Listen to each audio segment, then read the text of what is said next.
जगन्नाथपुरी का रथ यात्रा तो विश्व विख्यात है। देश विदेश से भक्तजन रथ यात्रा के दौरान पुरी धाम पहुंचते हैं। पर देखा जाए तो आज के वर्तमान समय में भारत का कोई कोना ऐसा नहीं है जहां रथ न निकाला जाता हो।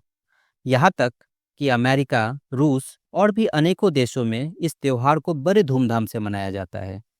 वहीं बंगाल में इस बार की रथ यात्रा पर बहुत सी चीजों का प्रभाव पड़ने वाला है।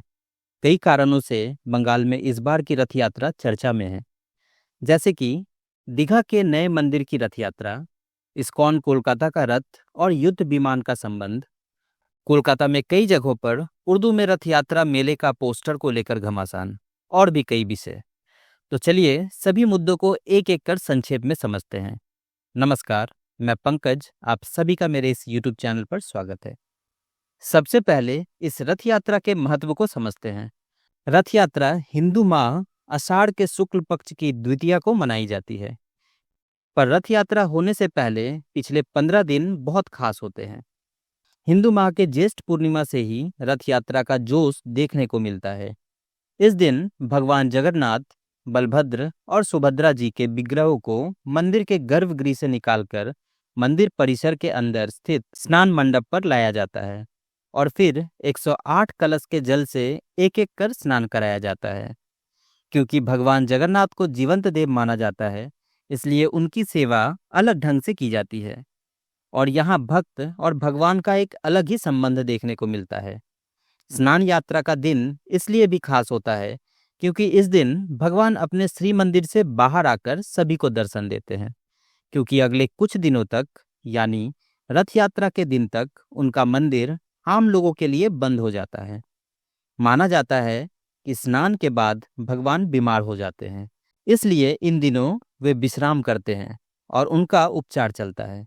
इन दिनों पूरी धाम में जो भोग सामान्य दिनों में बनाया जाता है वह बंद रहता है और भगवान को केवल फल और जल का भोग लगाया जाता है।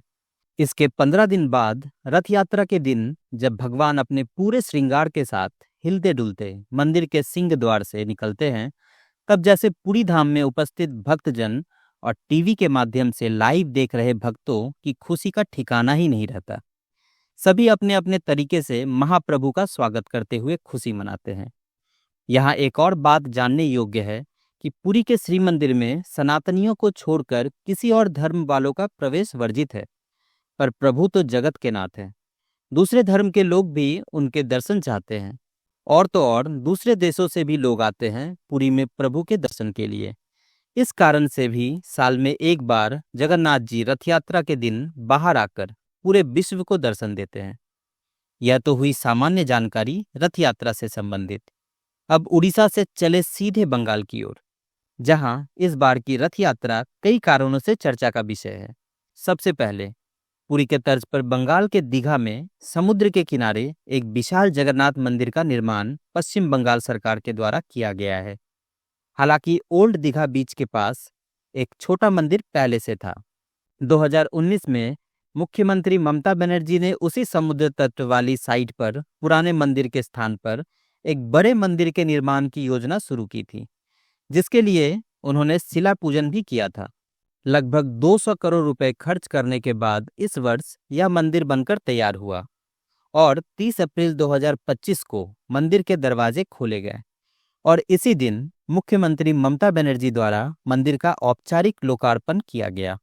मंदिर के उद्घाटन के बाद से ही यह मंदिर भक्तों, दर्शनार्थियों और राजनीति के गलियारों में चर्चा का विषय बना हुआ है।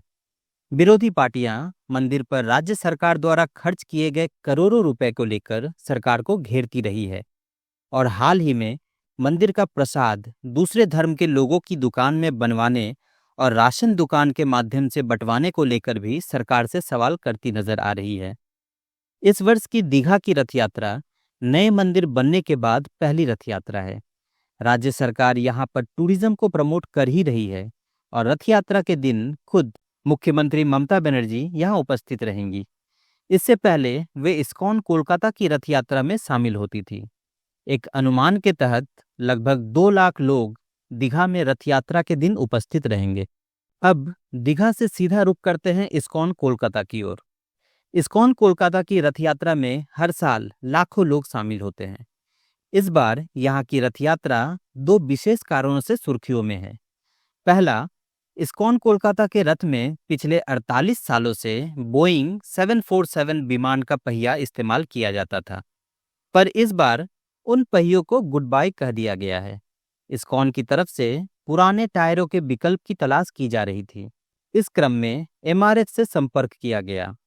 कंपनी एमआरएफ से संपर्क कर Sukhoi SU-30 MKI fighter jet के टायर्स को खरीदा गया। तो इस बार इस्कॉन कोलकाता के रथ में फाइटर जेट के टायर का इस्तेमाल किया जा रहा है। 24 किलोमीटर लंबी ड्राई रन ट्रायल राजारहाट से गुरुसदाय रोड तक सफलतापूर्वक पूरी कर ली गई है। दूसरा, इस्कॉन कोलकाता की तरफ से रथ को ट्रैक करने के लिए ट्रैकिंग ऐप लॉन्च किया गया है। उनका कहना है कि पहले लोगों को पता नहीं चलता था कि रथ उनके इलाके में कब पहुंचेगा या उनके इलाके से कब गुजरेगा, और लोगों को बिना किसी जानकारी के बहुत समय तक इंतजार करना पड़ता था। इसलिए यह ऐप लोगों को रथ की लाइव लोकेशन के बारे में सूचित करता रहेगा। इससे लोगों को सटीक जानकारी मिलती रहेगी। चलते हैं एक और मामले की ओर। कोलकाता के कुछ इलाकों में रथ यात्रा मेले का पोस्टर देखा गया, जिसमें उर्दू में लिखा हुआ था। इसके कारण राजनीति गर्मा गई। भाजपा और कई हिंदू संगठनों ने इसे हाथों हाथ लिया। दूसरी तरफ मालदा में 600 साल से भी ज्यादा पुराने रथ यात्रा मेले को प्रशासन द्वारा अनुमति नहीं देने का मामला भी सामने आया। कहा जाता है कि यह आयोजन मुगलों के समय से भी पहले से वहां होता रहा है। इन सभी कारणों की वजह से इस बार की रथ यात्रा बंगाल में विशेष चर्चा में है।